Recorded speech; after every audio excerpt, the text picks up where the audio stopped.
की 13% आरक्षण असताना तुम्हाला आरक्षण कशासाठी? मग त्यांना आम्ही सांगतो की आम्ही तुमच्या रेसमध्ये टिकू शकत नाही. त्यानंतर ते आम्हाला म्हणतात की तुम्हाला शिक्षणापासून कुणी अडवलं, तुम्हाला शिक्षणापासून कुणी रोखलं. पण मला त्यांना सांगायचंय त्याचं कारण आहे का?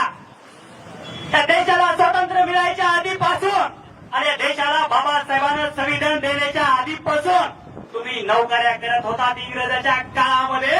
त्यावेळेस माझी जमात त्या इंग्रजाच्या काळामध्ये बंद करून स्वातंत्र्यासाठी लढत होती.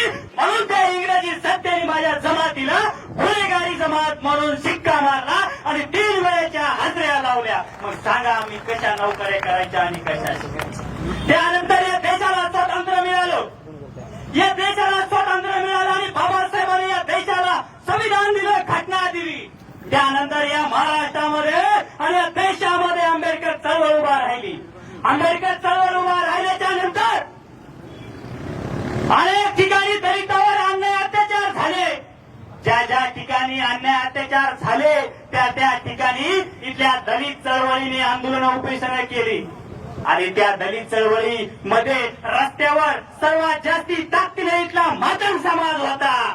आणि ज्या ज्या ठिकाणी आंदोलन मोर्चे झाले आणि गुन्हे दाखल झाले त्या ठिकाणी इथल्या मेजॉरिटीनं मातंग समाजाच्या पोरावर बहुसंख्येने गुन्हे दाखल झाले. आणि मग आमच्या अशाच पिढ्या बरबाद होत गेल्या.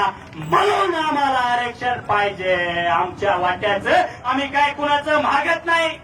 मग आम्ही ह्या सगळ्या मागण्या घेऊन सरकारकडे गेलो तर आम्हाला म्हणल्या जातं आम्ही गेल्या अनेक वर्षापासून ही मागणी इथल्या मातंग समाजाची आहे.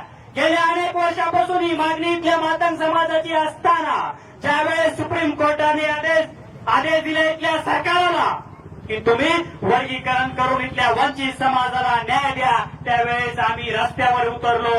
मग आम्ही ज्यांना मोठे भाऊ म्हणतात ते आम्हाला म्हणायला लागले की तुम्ही बेमान झालात, बाबासाहेबांचं खाऊन बाबासाहेबाला बेमान झालात. पण मला त्यांना सांगायचंय अरे जेवढा अधिकार तुमचा बापाच्या प्रॉपर्टीवर आहे ना तेवढाच अधिकार सुद्धा इथल्या मातंग समाजाचा सुद्धा.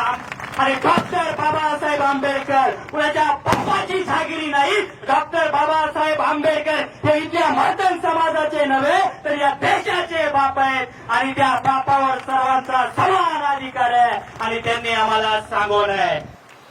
सर्व मान्यवराला सांगतोय या माजलगाव तालुक्यामध्ये आणि धारूर तालुक्यामध्ये वडवणी तालुक्यामध्ये मिलिंद भाऊ मुजबले आणि बाबा कांबळे यांनी सुरुवात केली आंदोलनाला आणि रस्ता रोको करायला.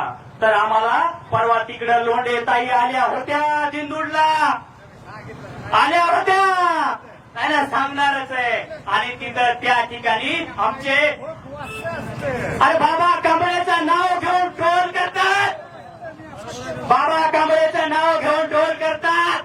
अरे ते म्हणतात की हा माजलगाव मतदारसंघ आंबेडकर चळवळीचा आहे, हा माजलगाव मतदारसंघ आंबेडकर चळवळीचा आहे आणि तो एक बाबा कांबळे आम्हाला विरोध करतोय. अरे या माजलगाव मतदारसंघामध्ये तुम्हाला माहित आहे का आंबेडकर चळवळ कुणी पेरली?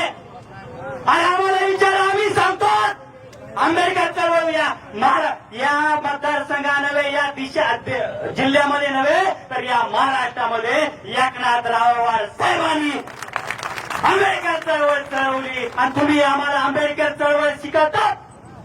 तुम्ही आम्हाला आंबेडकर चळवळ शिकवणारे आहेत कोण?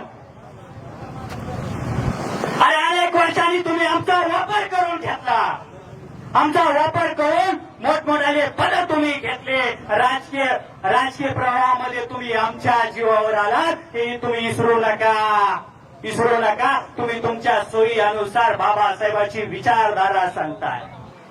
पण मला तुम्हाला सांगायचं आहे की तुम्ही म्हणता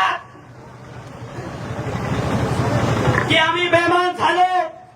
पण बेमानी कुणाला म्हणतात, बेमान कुणाला म्हणतात? हा कार्यक्रम बोलण्यासाठी मिलिंद भाऊ कशाला म्हणतात? अरे लोक मला स्टेजवर शिव्या देत असताना मी कसा का बसू?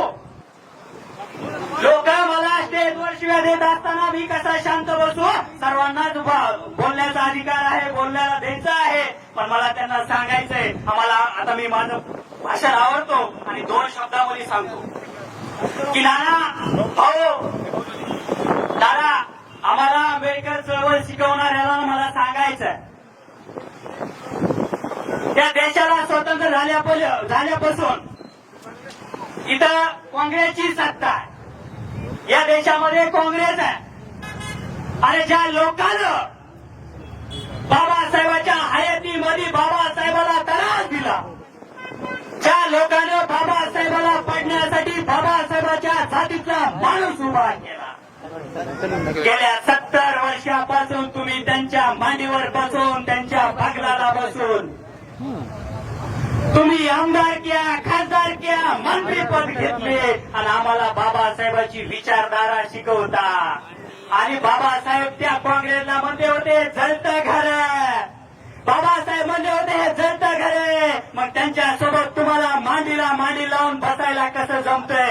मग त्यावेळेस तुम्हाला आमदारक्या, खासदारक्या, मंत्रीपद घ्यायला जमतंय, त्यावेळेस कुठे गेली बाबासाहेबांची विचारधारा?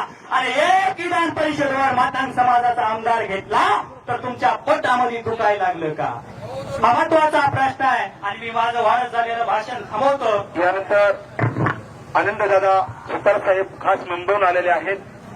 आनंददादा सुतार साहेबांना विनंती, आपण आपले विचार व्यक्त करायचे आहेत.